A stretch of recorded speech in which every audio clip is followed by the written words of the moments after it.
So, we're going to take a deep dive into a city that feels, well, truly alive, a place that has a constant pulse. But here's the twist. It's completely virtual. By kind of reverse engineering this city, Marsden Point, we can actually uncover some real-world secrets about what makes any great city not just work, but really truly thrive. All right, our journey starts at night under this absolutely spectacular aurora. And you can already feel the city's energy, right? You've got trams gliding by, people are still out and about. This is a city that doesn't just shut down, it breathes. It's got this constant, gentle pulse. And then the sun comes up, and that pulse quickens into a real rhythm. The streets are bustling, for sure, but notice what you don't see. There's no gridlock. Trams, buses, cyclists, people on foot, they're all flowing in this kind of harmony. It's a really complex dance, a carefully planned choreography. So that's the big question, isn't it? How do you create this feeling? Is it just random luck? Or is there, a secret blueprint for building a city that's this vibrant and this efficient? Well, as you've probably guessed, it's absolutely not an accident. There's a really powerful guiding philosophy at work here, a deliberate plan that's designed from the ground up to create a city that's in constant, harmonious motion.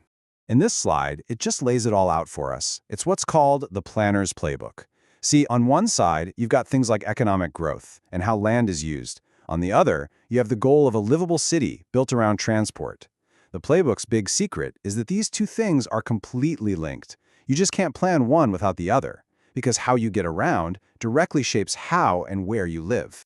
Okay, so there's a fancy term for this, transit-oriented development. It's a really simple but kind of revolutionary idea. Instead of building our cities around cars, you build them around high-quality public transit. And that single principle right there is the key that unlocks everything that makes Marsden Point work so well. So theory is one thing, but let's see how this actually plays out on the ground.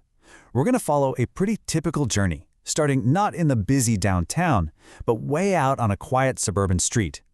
This is where the system faces its toughest test, solving that first-mile problem. Here we are in Whangarei Flats, one of the satellite towns. It's peaceful, right? You've got single-family homes, gardens, these colorful fences. It looks pretty much like any other suburb, but the design here is anything but typical. And this is where you start to see the magic. That dedicated green bike lane, that is not an afterthought. It's designed to lead you right to the transit stop, where you've even got bike racks waiting for you. The whole system is designed to make that trip from your front door just completely seamless. And that short, safe bike ride connects you right here to the Trans-Marsden Rail. This is the main artery. This is your ticket to bypassing all that dreaded highway traffic and just cruising from the quiet residential areas straight into the city's core. And bam! As soon as we pull into the central station, the entire energy just shifts. We're leaving that gentle pulse of the suburbs and diving headfirst into the city's powerful rhythmic heartbeat. Yeah, this quote from a local blog just nails it. The first thing you notice is the sheer number of people. But it's not chaos, it's this palpable energy. This is what a dense, thriving urban core is supposed to feel like. So how does the city handle all these people without just grinding to a halt? Well, it gives every way of moving its own dedicated space. It's not a competition, it's a choreography. Trams, buses, bikes, people, they all have their own prioritized paths, which lets them all flow together. And get this flow is constant. Because the transit system is fully funded and it runs 24/7, you can count on it, day or night. It doesn't matter if it's the morning commute or a midnight outing, the city is always accessible. Its pulse, it literally never stops. And here's the crucial point. You simply can't have those soaring skyscrapers and that amazing high-density living without this foundation of transit underneath it all. One cannot exist without the other. That transit web is what makes the whole skyline possible. But a great transit system does more than just handle the daily commute. It's not just about getting to work. It's about connecting people to leisure, to nature, and to each other. It really shapes the entire experience of living in the city. So now our journey takes us across Marsden Bay. And this isn't just a functional trip. I mean, look at this. It's beautiful. The route was deliberately planned to give people these spectacular waterfront views, turning a simple ride into a scenic experience. And then sometimes you see something truly unexpected. A recurring thing here is seeing these rocket launchers. It's this shared moment of wonder, a little piece of magic that gives the city such a unique and dynamic character. Someone who lives here called it a quintessential Marsden Point moment. And that's just perfect.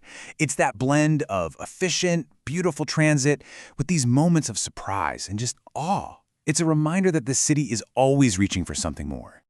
All right, so as our day in Marsden Point comes to a close, let's zoom back out and really lock in the final takeaway. What's the fundamental lesson from this meticulously planned virtual city? It all boils down to this powerful feedback loop. The way we move shapes our neighborhoods. The shape of our neighborhoods dictates how we move. And when you get that relationship right, you don't just build a city, you end up shaping a better quality of life. And I gotta stress, this isn't some sci-fi fantasy. The ideas that make Marsden Point work, like these amazing green tramways, are directly inspired by successful, sustainable transit projects in real cities all over the world. So at the end of the day, the lesson from Marsden Point is crystal clear. Great cities, cities that are efficient, beautiful, and just fun to be in, they don't happen by accident. They're the result of a deliberate, thoughtful, and people-first plan. And that leaves us with one final thought to chew on. We have the playbook. We know these principles work. So, if we can design a virtual city that puts people first, what's stopping us from building our real ones the exact same way?